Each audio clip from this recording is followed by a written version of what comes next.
चाहे महिलाओं के रिप्रोडक्टिव ऑर्गन्स की बात करें या पुरुषों की, अगर आप नियमित रूप से योगाभ्यास करते हैं तो आप अपने रिप्रोडक्टिव ऑर्गन्स को बेहतर कर सकते हैं।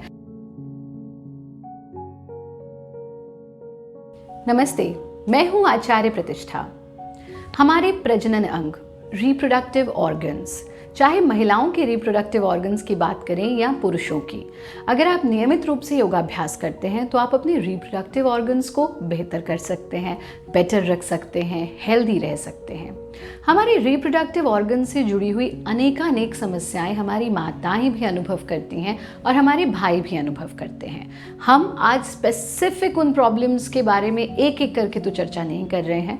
हाँ, आने वाले एपिसोड्स में ज़रूर हम अलग अलग रिप्रोडक्टिव ऑर्गन से जुड़ी हुई या सेक्सुअल डिसऑर्डर्स जो हमारे होते हैं उन पर निश्चित रूप से अलग अलग एपिसोड्स बनाएंगे, लेकिन आज हम बात कर रहे हैं इन होल कंप्लीट रिप्रोडक्टिव ऑर्गन्स के हेल्थ की। रिप्रोडक्टिव ऑर्गन्स को स्वस्थ रखने के लिए आसान सी योग क्रियाएं आपको करनी है, वो तो हम जानेंगे ही, लेकिन उससे पहले आज का योग विचार। अपने सपनों को मरने ना दें। सपनों का मर जाना बिल्कुल वैसे ही है जैसे जीते जी जीने की इच्छा या जीते जी जीने की तमन्ना को छोड़ देना। कहा भी गया है कि सबसे खतरनाक होता है हमारे सपनों का मर जाना। सपने देखिए बंद आंखों के साथ, और जैसे ही आंखें खुले अपने सपनों को साकार करने के लिए जुट जाइए। आइए जानते हैं आसान सी योग की क्रियाएं आपके प्रजनन अंगों को स्वस्थ रखने के लिए। मूल बंध के अभ्यास के लिए पद्मासन लगा करके बैठेंगे और हाथों को ज्ञान मुद्रा में ले लेंगे। कमर को सीधा रखते हुए हाथों को अपने घुटनों पर, हथेलियों को टिका देना। हथेली आकाश की ओर खुली रहेंगी, आंखें बंद, गहरा सांस लेना और फिर अपनी गुदा को यानी अपने एनस को कॉन्ट्रैक्ट कर लेना, भीतर की तरफ संकुचित कर लेना और इस अवस्था को यथा सामर्थ्य होल्ड करना, जितनी देर आप होल्ड कर सकते हैं। जब लगता है अब और होल्ड नहीं कर पा रहे हैं तो सबसे पहले कॉन्ट्रैक्शन को रिलीज़ कर देना, यानी अपनी एनस को रिलीज़ कर देना और फिर से गहरा सांस ले लेना। एक बार और इसको हम रिपीट करते हैं।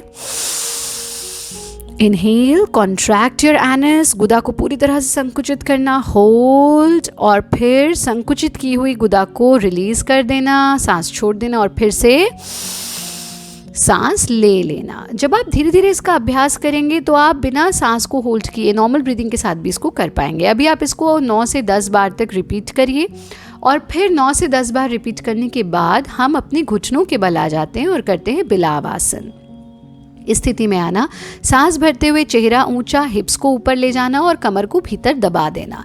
सांस छोड़ते हुए हिप्स को आगे की ओर पुश करना और अपनी गर्दन को भी आगे की ओर झुका लेना और अपने पैरों को देखने का प्रयास करना। इनहेल अप, एक्सहेल, हिप्स को आगे की ओर पुश करना, चेहरे को आगे की ओर ले जाना, कमर का आंख बना देना।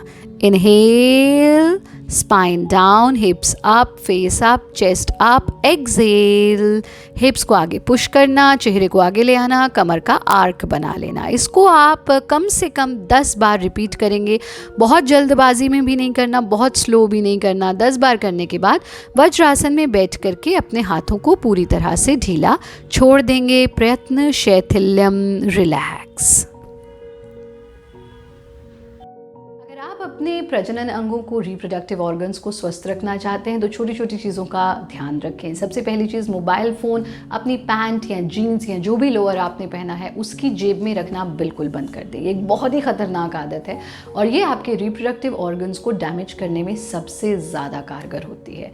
साथ में अगर आप किसी भी तरह का कोई भी आप स्मोकिंग करते हैं या फिर आप too much of non vegetarian food का इंटेक लेते हैं, टू मच ऑफ तामसिक भोजन करते हैं, तो उसको बंद कर दीजिए। पानी खूब पीजिए और कहा भी गया कि जिसके बारे में हम सोचते हैं हम वैसे ही बनते चले जाते हैं। तो नियमित रूप से हनुमान चालीसा का पाठ कीजिए, हनुमान जी की आराधना कीजिए, मन से शुद्ध रहिए, तन से शुद्ध रहिए, शुद्ध विचारों को अपने भीतर आने दें, यानी जितने भी अशुद्ध विचार हैं उनसे दूर रहिए। अपनी दिनचर्या बनाइए, प्रकृति के साथ समय ज़रूर बिताइए, समय से भोजन करिए और हमारा कार्यक्रम नियमित रूप से देखते रहिए।